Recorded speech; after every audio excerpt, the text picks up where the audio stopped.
Hello everyone, you are welcome to Aigbedo Talk Show, otherwise known as The Other Side.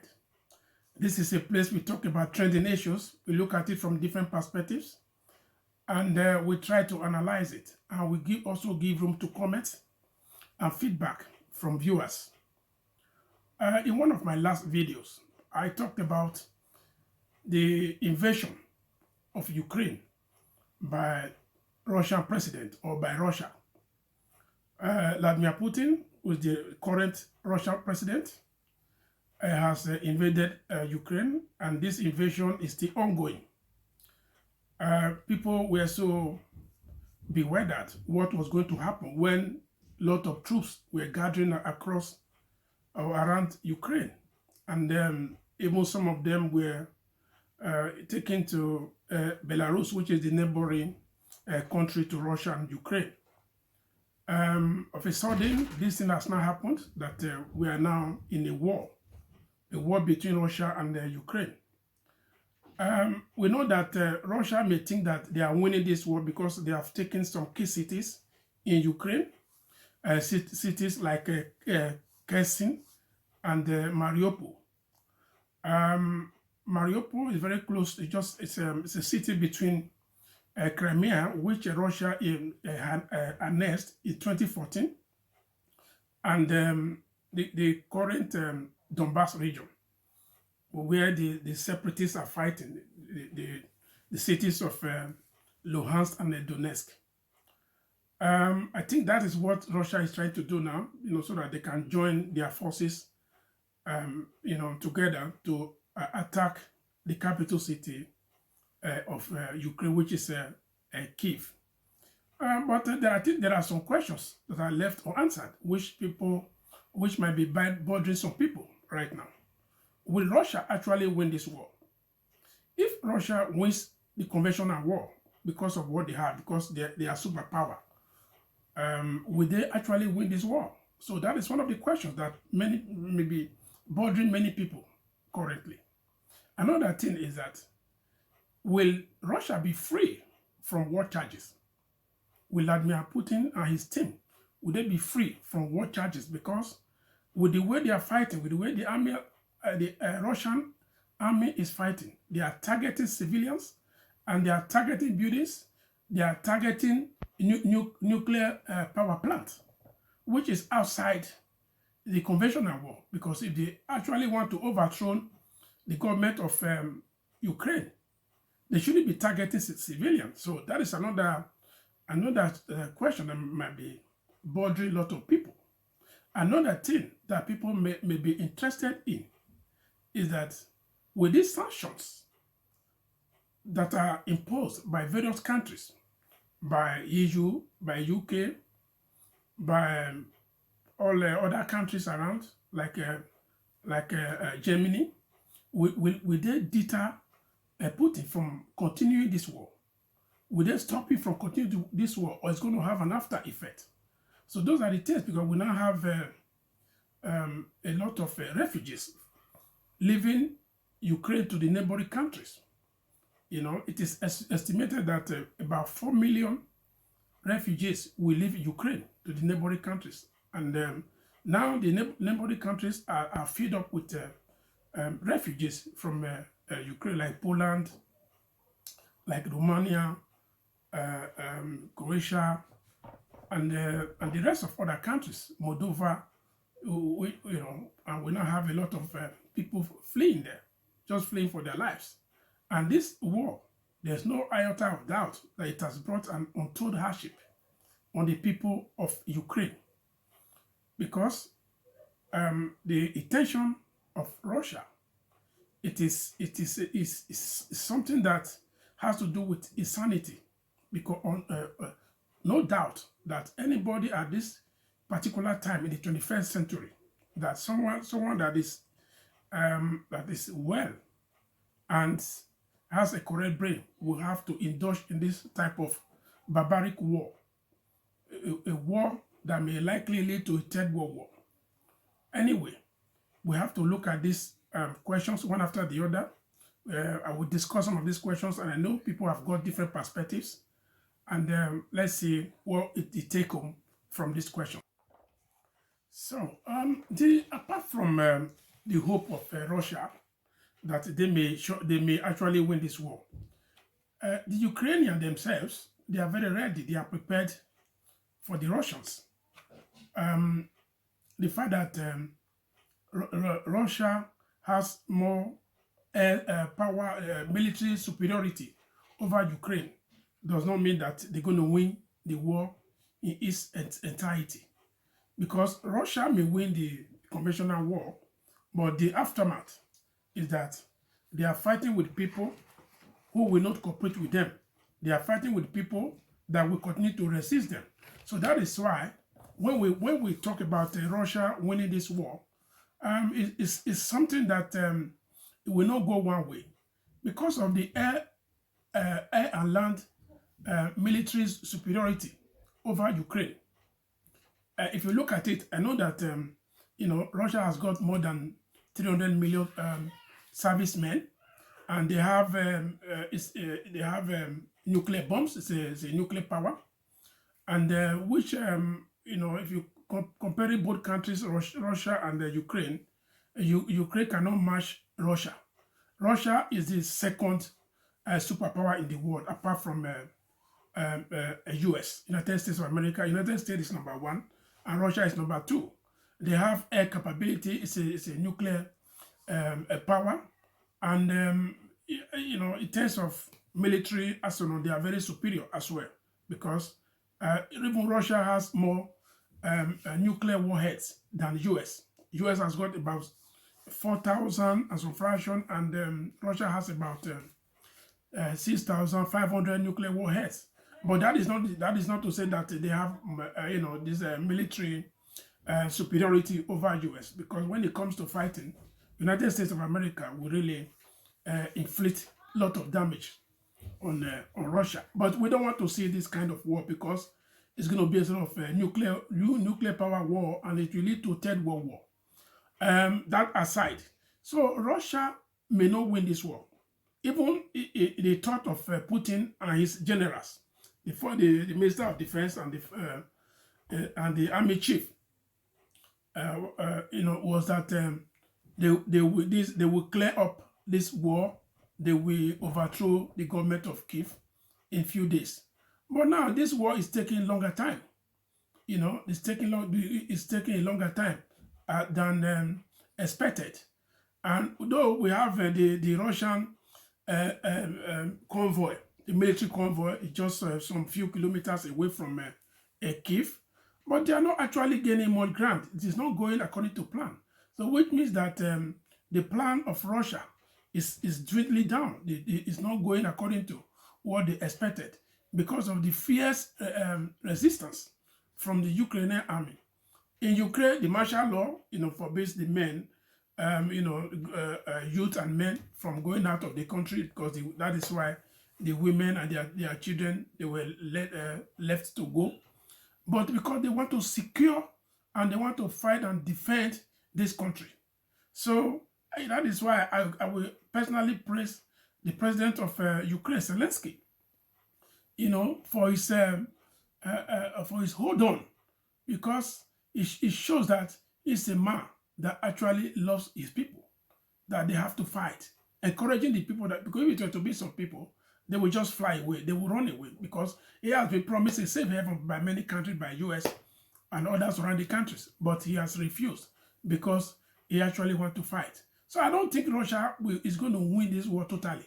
They are going to win the conventional. They win the conventional war in a way that because of the air superiority, they got air power, they got vessels in the sea, and they have atomic bomb as well.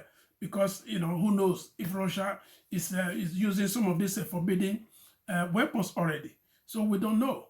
But at the end, the Ukraine will fight the guerrilla war. There will be pockets of attacks. There will be that hatred by the Ukrainian, because they don't actually welcome the Russian army. And they are telling them in their face that we don't welcome you. Even when you are here, you go back to your place, we don't welcome you. They are inflicting an untold hardship on the people. And that is not welcome. No one is going to welcome them. So Russia shouldn't think that they are going to win this war, because the war is going to bounce back on Russia. Because if you try to occupy a land that you are not welcome, you will face a hardship, you will face resistance, you will face attacks anytime, any day. So they're not going, it's not going to be comfortable for the Russian army. It's not. It is clear that what Putin wants to do is to impose or a sort of a pro-Russian president in Kiev after defeating Ukraine. This is the intention, because they did it before, and this was what led to the to the annexation of Crimea, when in 2014 the Russian pro-Russian president was removed from Ukraine, from being the president of Ukraine. And actually, this is what Russia is trying to impose again. And I don't think it's going to have its way. So, the second question that might be bothering some people regarding this war, this erratic behavior of the president of Russia, Vladimir Putin, is that he has been given a very hard sanction, sanctioned by many countries. This is, if you look at the sanction he has been given, this is the highest sanction people have ever seen. He has been sanctioned by the US, he has been sanctioned by EU, he has been sanctioned by UK, and many other neighboring countries have sanctioned Russia and Vladimir Putin. But with this sanction deter Putin from this war? Or when is this sanction going to have effect on Putin? So that is another question that many people will be trying to find out. If you look at some of the sanctions that have been given to Russia, this gas pipe from Russia down to Germany, the project has been cancelled.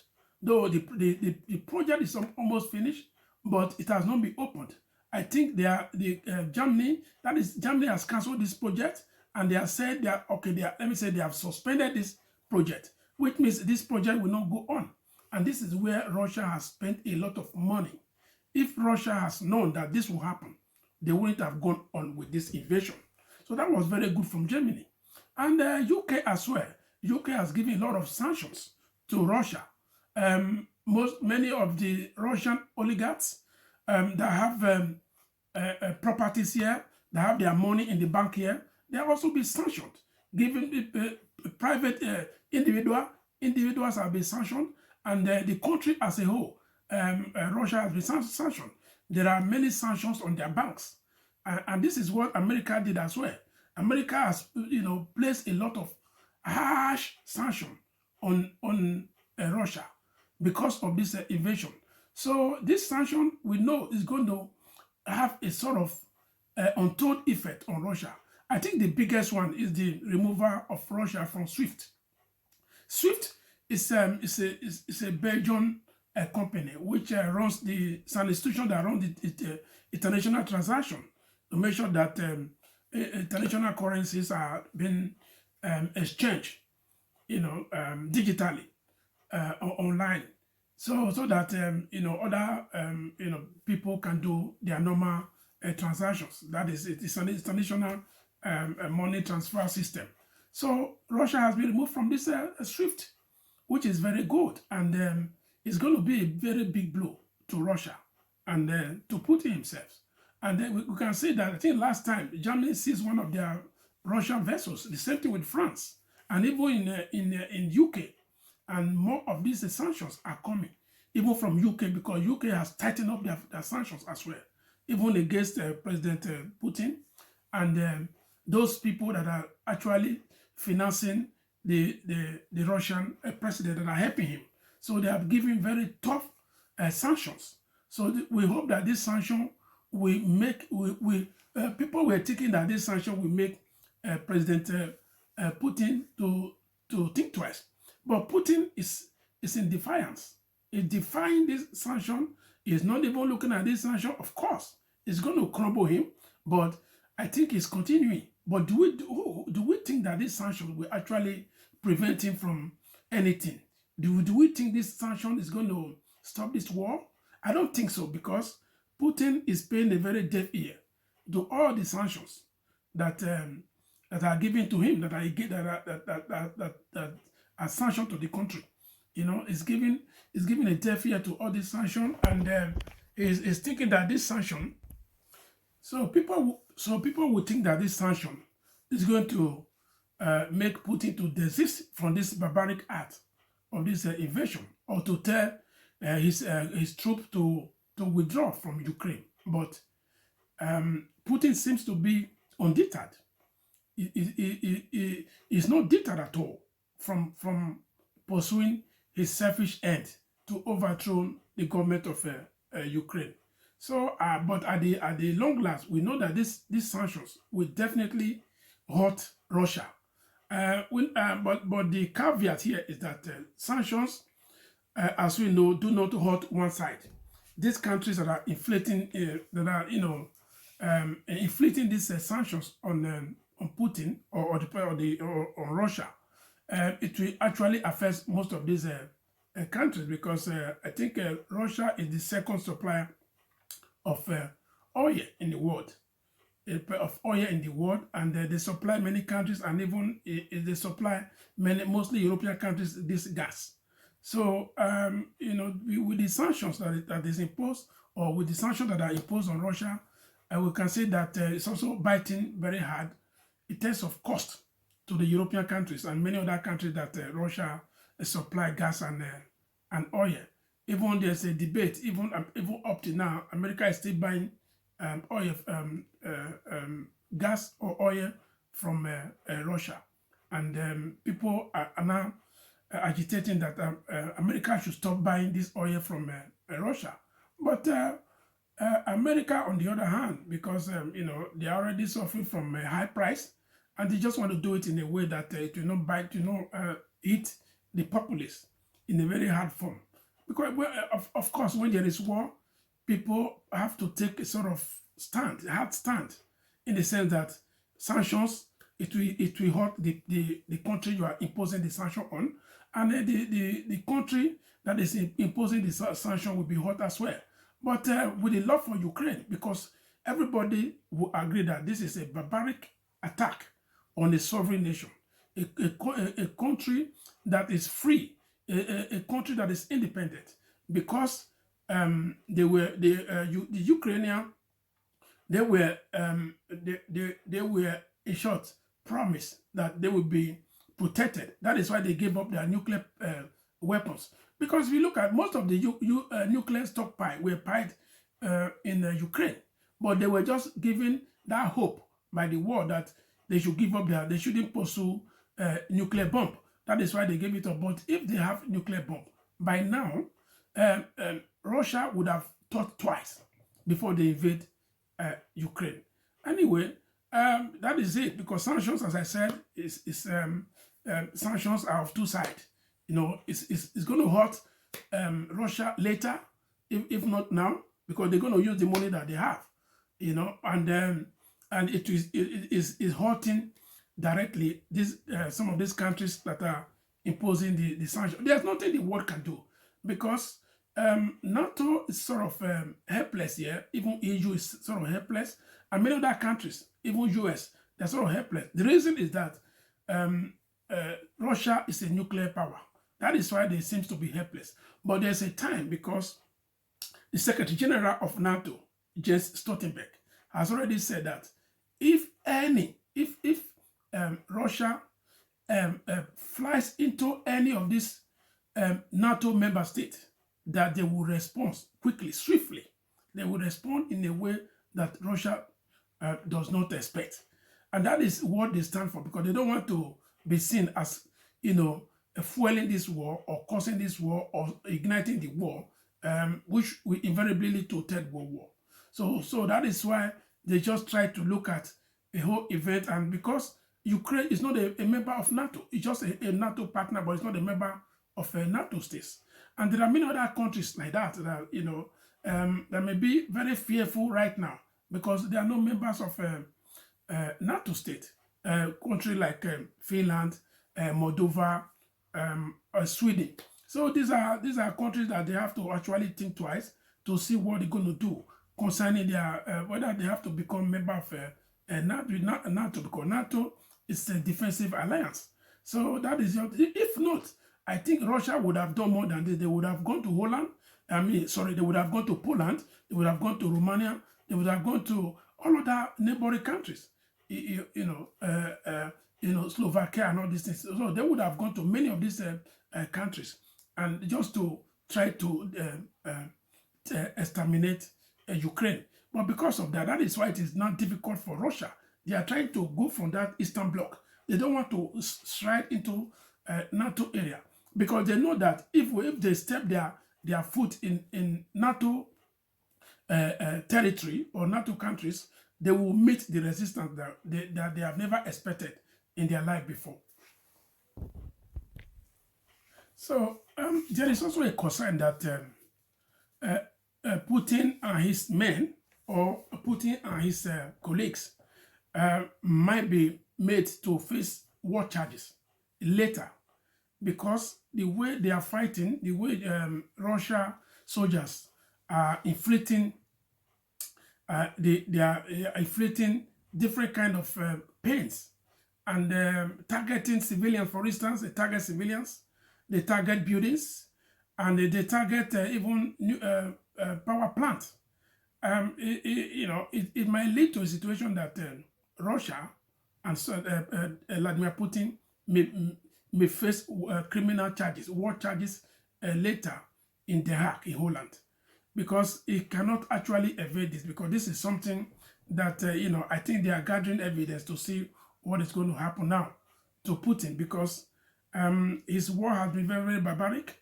There are incidents of war crimes which they are gathering in Ukraine right now. Just purposely hitting civilian buildings where civilian. So civilian, if you want to exterminate the government of Kyiv, of Ukraine, you don't target civilians. You are killing.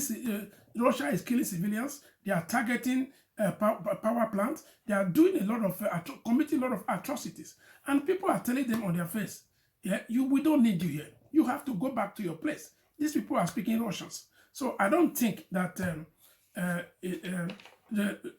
Vladimir Putin and his team and his army generals who are sponsoring this war, and the Russian oligarchs who have given him cash, giving money to make sure that he fight this war, will succeed. And I'm very sure in the long last that they're going to face criminal charges, war crime charges in Holland. It's just a matter of time. This happened in the Bosnia Herzegovina last time. It will take time. When one of the army generals, I think he's not serving this thing before, one of the army, he was arrested, and he never thought that he would be arrested. So the same thing is going to happen to President Putin and his allies and his men that are actually sponsoring and clapping hands, drumming, beating the drum of war to exterminate or to dethrone the government of Ukraine, the government of Kyiv. This is actually because Putin has to be very, very careful. And I know from what he has done, from what people have seen, from the crime that they have committed in Ukraine, there's a likelihood that President Putin will face this war charges in The Hague very soon. So let me talk about the appeal from Ukrainian president, for NATO to impose sort of a no-fly zone over Ukraine. He has appealed to NATO and UN to make a no-fly zone on Ukraine, so that just to deter Russian military aircraft and bombers from flying over Ukraine. And he has also asked them for more military aircraft, more jets, and more drones, just to support Ukraine. This one has been very hard for NATO and even US, because they don't want to actually go into military combat with Russia, because they are playing a very good game here. Because I think there's an adage that says that if you want to kill a mouse in a pot, you have to be careful. Otherwise, you will kill the mouse and end up breaking that pot. So that is the role NATO and even US and other countries they are playing here, even EU. So they want to be careful. They don't want to drag the whole war into a third world war, whereby when they impose a sort of no-fly zone over Ukraine, it means that they will be shooting down Russian jet fighters. They don't want to do this, and Russia, the president of Russia, is also saying that any act of imposing no-fly zone means a sort of direct war with them. That they will now take it as a direct a conflict with them. That they will start to bombard any of these countries. And the boast of the might or the Putin is boasting that if any country tries to show any concern or trying to stop them from taking over Kiev, that they will use their nuclear bombs on them, that their nuclear bomb is on alert position. And I think the insanity of Putin, he will do it because anything he has said, he has been doing it. I think many people just they never thought that Putin is like this, because if you look at Russia is in the UN Security Council, who can veto anything that is said there, and because if the UN has known this, I think they would have thought twice for a very long time to put such an erratic man in that position who can press or trigger the nuclear bomb at any time.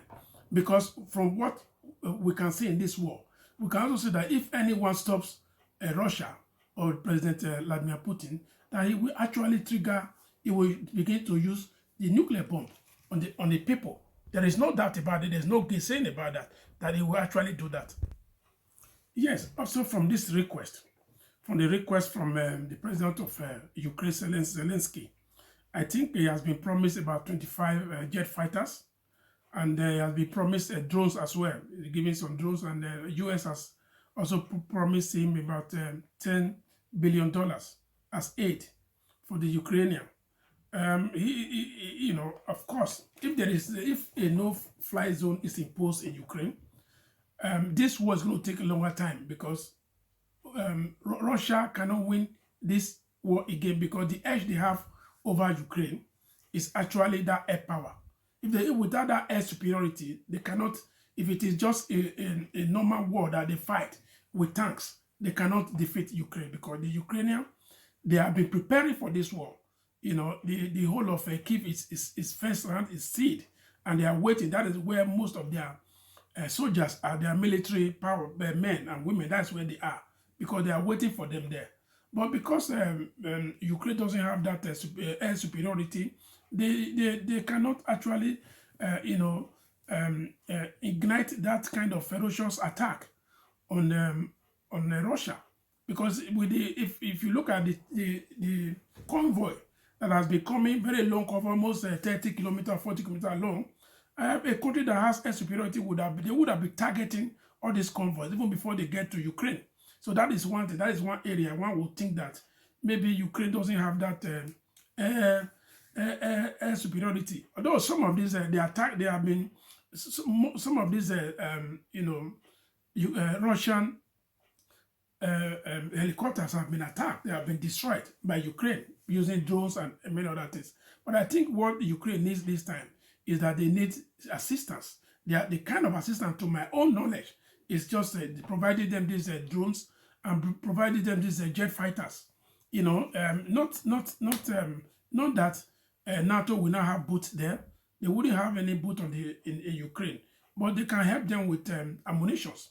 As they have been doing. I know UK has done a lot in this regard. They have provided them a lot of ammunition, and even US, and I think even NATO as well. But they have to try and help the President Zelensky to make sure that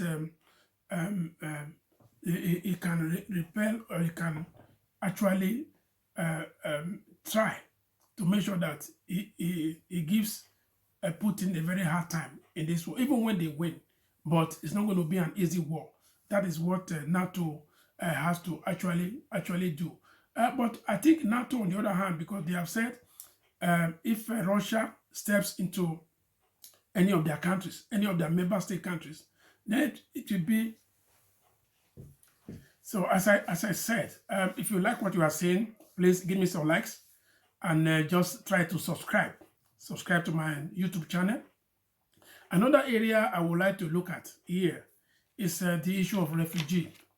It is estimated that about 4 million people will flee from Ukraine due to this war, due to this Russia invasion.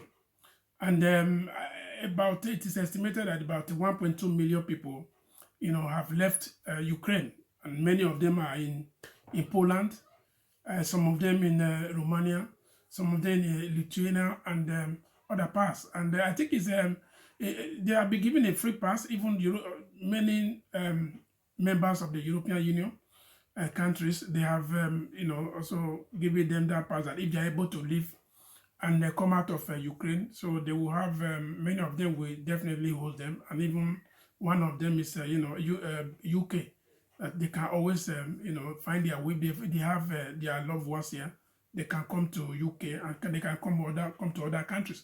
I think this is a very kind gesture because they know that this kind of war that is inflicted on Ukraine is uncalled for. And many people are suffering from this, and even in Africa, people from Africa, African students in Ukraine, they are also facing a lot of hardship because at the beginning, I think there was a trending video of a kind of racism, not allowing mostly the black people to enter the same listing with them. If you look at it, this is not right. This is not the time to discriminate. Everyone should be treated equally. When people are running away from hardship, they should be helped, and there's no form of discrimination. And I can also see a trending video where people from India students, and they were, the Indian students were talking about not being helped. They are trapped in a particular district. I think the country have to, India as a country has to do the right thing. India should do the right thing to make sure that they try to help their people, to remove their people from this hardship in one way or the other. They have to help them. And I'm very glad that I think I saw that Nigeria was also giving some instructions, and they were telling how they were trying to help Nigerians who were there to move away from this crisis from Ukraine. And then the same thing with other African countries. So when people are in crisis like this, it is the responsibility of the state to make sure that they help those citizens. But after all, what is the need for diplomatic consulate in the country?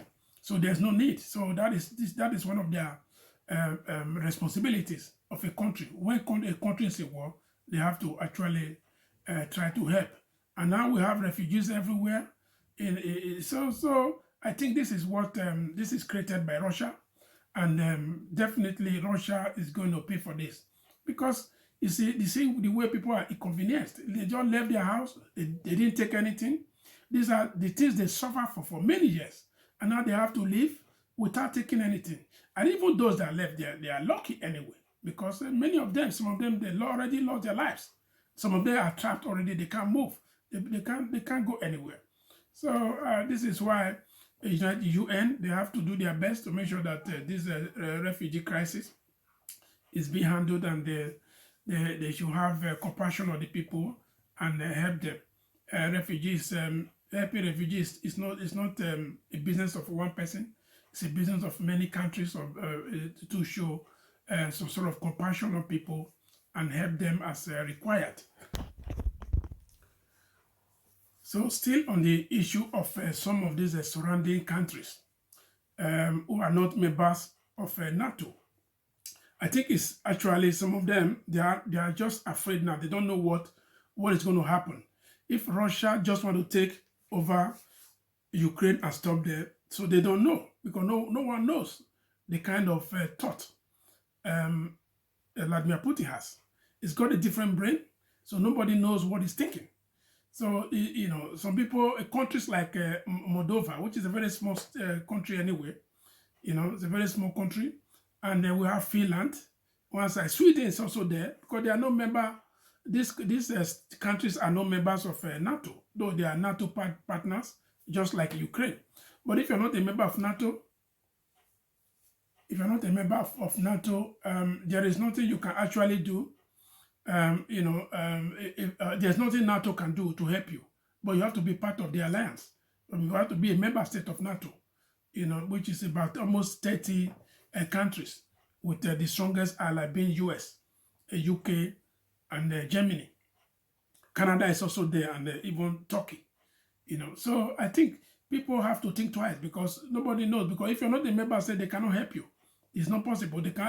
What is happening in Ukraine now will definitely happen to all these countries. So it's time that this country, they have to wise up and try to apply to become a member of NATO. NATO is a defensive alliance, so they don't find you trouble. But when you find them trouble, they retaliate. That is what they do. It just Putin is just lucky that Ukraine has not become a member of NATO. We shouldn't forget anyway, because I think the whole show, what prompted this invasion, according to Russia president, is that he doesn't want Ukraine to be part of NATO. He doesn't want Ukraine to be part of EU. He doesn't want Ukraine to do anything that has to do with the West. They have to be pro-Russia.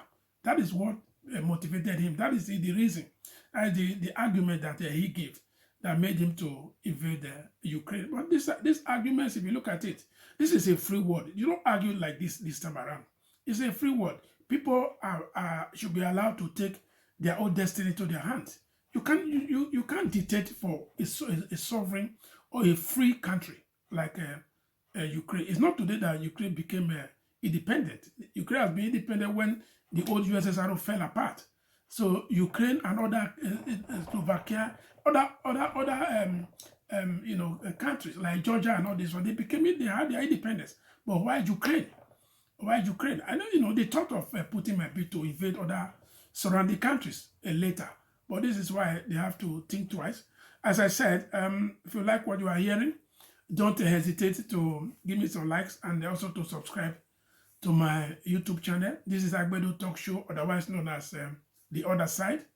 I will draw the curtain from here today, and then I'll continue to give you updates on some of the topics that I've covered, and some other time I will be bringing up new topics as well. Thank you for watching, and remain a subscriber to my channel, and thank you. Bye bye for now. Bye.